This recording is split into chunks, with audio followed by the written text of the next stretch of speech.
You teach two courses at Toronto University, Maps of Meaning and Personality. All your lectures are available on YouTube, and you can either watch them as a whole or you can see bits and pieces. And this is in part what has made you world famous and gained you tremendous support.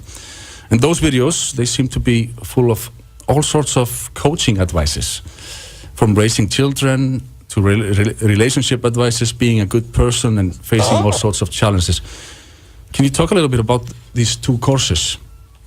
Tell us a little bit about the Maps of Meaning course is based on a book I wrote, which was my first book, called Maps of Meaning, which is coming out in audio form on June 12th.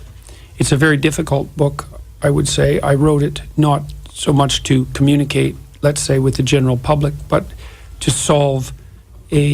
to address and attempt to solve a very complex problem. And I was curious about why the world had found itself in a stalemate after World War II with the Soviet bloc and the Western bloc, say, arming themselves ever more insanely in this ideological deadlock. And I was curious about why the belief systems that each side was putting forward seemed so important that it was worth risking the world itself to support them. And so Maps of Meaning is an inquiry into the purpose of belief systems. And more than that... And it goes down to the individual. Yes, well, that's the thing, is that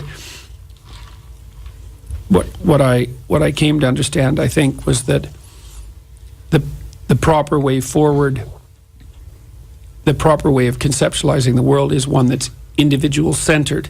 Now, and I was curious about that because, of course, the Soviet view was a collectivist view, and you can make a strong case for a collectivist view, and it might be that either view, the individualist view or the collective view, is arbitrary in some sense, but I don't believe that the view that privileges the individual over the state is arbitrary. I think that it's correct, and correct meaning that if you act it out in the world at the individual level or the family level or the societal level, that it produces societies that are functional and healthy and productive and safe and secure and free in the medium to long term. I think that and then I tried to lay out the psychological reasons for the development of the idea of the sovereign individual, and to show that that was grounded in more than arbitrary ideology.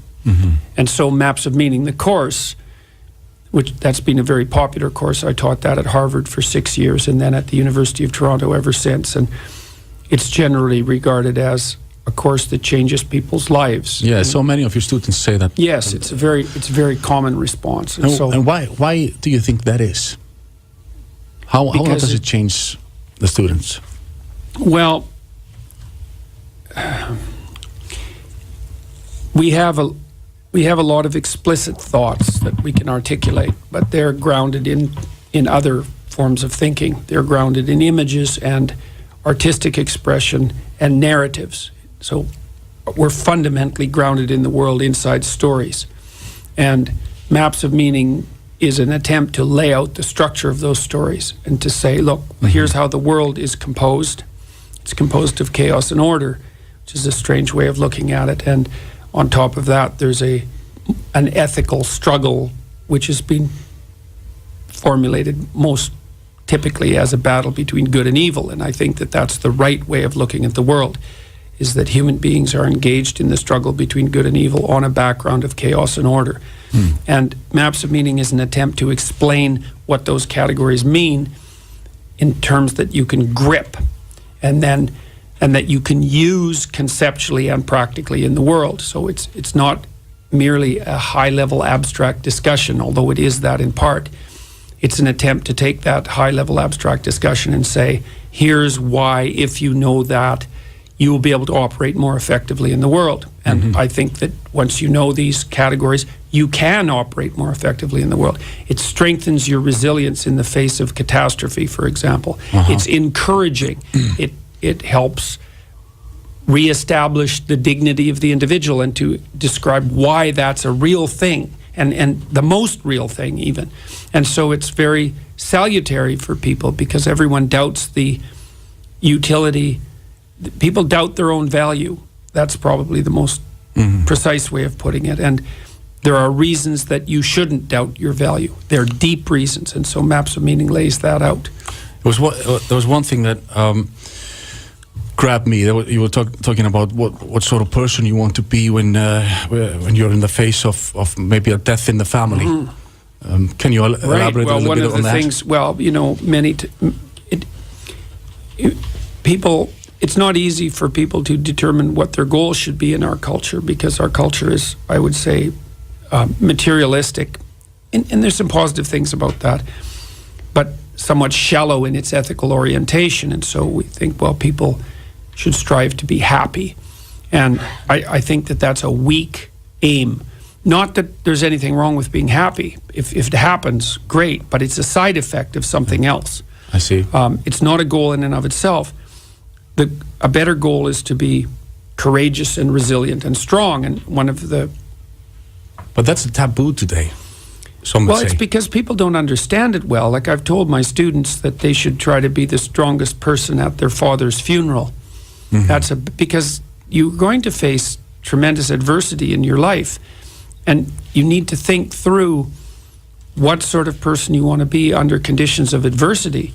And a funeral is a very good example of that, because it's a catastrophe for everyone involved, and someone has to bear the responsibility to navigate the ship of the family through the storms of the death.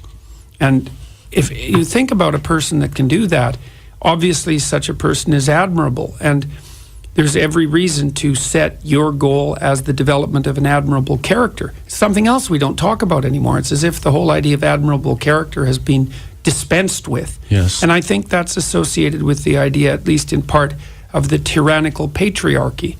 You know, if our culture is nothing but a tyrannical patriarchy, which it is most decidedly not, then anyone who takes forthright action in that structure is nothing but a patriarchal tyrant. It's like none of that is reasonable. So this is a really negative narrative, this whole patriarchy idea. It's a terrible narrative. And I think the purpose of the narrative is fundamentally to blur the distinction between competence and power.